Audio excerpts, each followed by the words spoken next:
Hi everybody, my name is Wendy Warren Grapentine and I'm here today to talk to you about low back pain and one of the tools that you can use at home to help alleviate some of the pain. So this is something that you do in conjunction with whatever recommendation you've gotten from your other medical health professionals.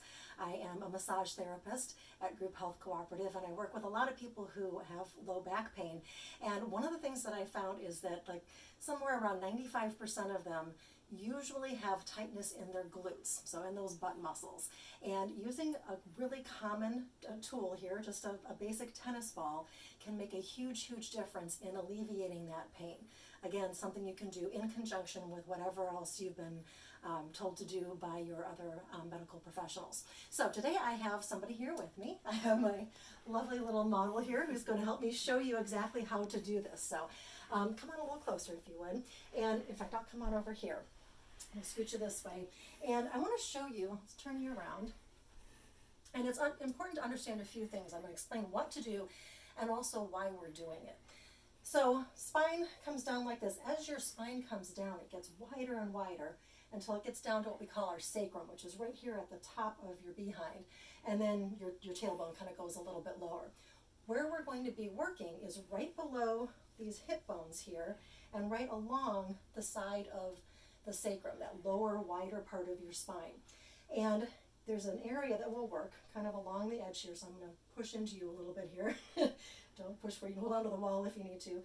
Just moving along underneath that bone and coming down along the side of the sacrum here. Same thing on the other side. So it's basically a move that goes kind of in an arc like this and out to the side of the body. Now the other thing to understand is that there's an area of tightness that can happen along the side of the leg that can contribute. This is called the IT band. You've probably heard of that before. It's the iliotibial tract. And it's called that because the ilio is related to the ilium, which is what the technical term for your hip bone. And the tibia, you probably recognize that term, is one of the bones in your lower leg. And so this big strip of fascia or connective tissue connects all the way down, and it can get really tight. If you just feel along your own IT band, oftentimes you're like, oh, that's a little tender. Okay, that means there's some tightness there that we can work with. But also, there's this big strip of fascia that goes along your whole back. It starts, the whole lower back. It starts around here, and it is called the thoracolumbar aponeurosis. It's a big sheet of fascia or connective tissue that connects the back and into the lower part of your body, into your glutes and below that hip bone. We're going to be working all of that connective tissue. So here's what we do. We take the tennis ball, and you're going to place it, usually start on one side or the other, lower down closer to your tailbone and in towards the sacrum there, that part of your lower spine. And then you're going to press in, and then very slowly, like over the course of 15 minutes or more, work your way up like this, and then out. It could even take you a half an hour to make this entire circuit. Now you can also start to go down that IT band, although that gets a little more difficult with the angles against the wall. So we're going to have our model here today. Go ahead and take this tennis ball if you would. Place it on one side or the other, up against the wall. All right, and you've got a tender spot in there. You can feel it. Okay, now move your feet just a little farther away. Make sure that you have a nice solid stance. So oftentimes you don't want to be in socks because you might slip. These socks are good ones that you can be solid with, so we're fine there. But do pay attention and make sure that you have a solid stance and your feet aren't going to slide out from underneath you.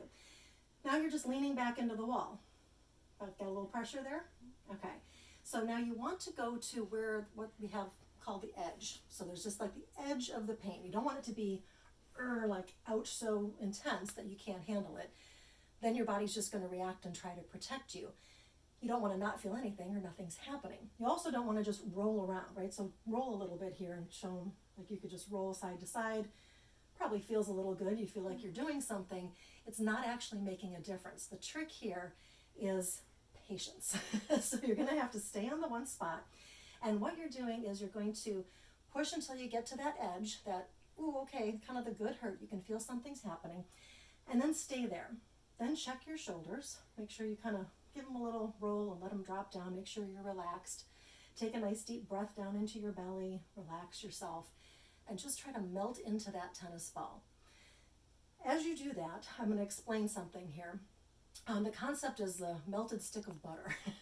So the idea here is if you're trying to put your finger through a cold stick of butter, you put it on there, it's not going to go anywhere, just like this tennis ball back on your glutes. But if you stay there, the pressure and the heat from your finger is going to start to melt some of the butter, and your finger will start to go through the melted portion. You want to keep going through. When it melts, find the hard part again. Stay there. When it melts, go find the hard part again, and you're going to work your way all the way through that stick of butter.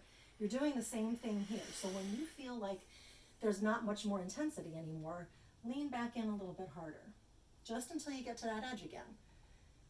It's like going through the melted butter portion and finding the hard part of the butter. And you're just going to keep doing that in the same spot until you're putting as much pressure as you can into the wall and you're not increasing the intensity. All right, so you may need to stay in this spot a little bit longer, but for the purposes of this video and not going 30 minutes, we're going to move ahead just a little bit. And now I'd like you to move, just go ahead and leave the tennis ball there, but bend your knees a little bit so that the ball now moves up just slightly along the sacrum. Feels more intense again? Yep. Okay, so you're not pushing as hard because you came up off of that first spot, rolled up just a little bit. Like how much would you say you just rolled up? Oh yeah, not far at all. Yeah, just, I Half mean, an inch. barely, not even an inch, right? Yeah. Yeah, so just enough so that you can feel some intensity again, and then you hang out, and you hang out, and you let the melting happen, okay? And then you keep doing that, and you keep doing that. So let's try doing, so just so they can kind of see what it looks like and might feel like. Go ahead and come down so you're all the way down to at the top of the hip bone. Okay, so you might need to stop and reposition and move the tennis ball up a little higher if this feels like too much of a bend in your knees. Why don't you go ahead and adjust so that maybe you're up a little bit higher. There you go. Okay, now let's roll and come out to the side and just show them how, and you're going to do this a lot slower than this, but you're going to slowly work all the way around and see how our body's starting to tilt. By the time you work your way across the back of the top part of your hip, you're going to be almost facing this way to the wall, right? Okay, great, thank you. So you go ahead and I'll take that back. Thank you very much, appreciate your help. So let's just conclude this by running through a couple quick things. You're going to use the tennis ball. Make sure that you get a tennis ball that is newer, so it's going to be nice and firm. If it's squishy, it's not going to do as much. You don't want to use something like a lacrosse ball. That's going to be too hard and could potentially cause some damage back there. You really don't need to go too hard. You just need to be persistent. What we're doing is we're engaging something called the piezoelectric effect. Piezo means pressure in Latin, and it's the same idea as the melted stick of butter, okay? It's that pressure that you're causing with the tennis ball on those tissues that is stimulating an electrical response in your tissues, and it's helping to warm everything up and start to release. So when you've had an injury in your low back, the muscles tighten up, but also the fascia tightens up, this connective tissue.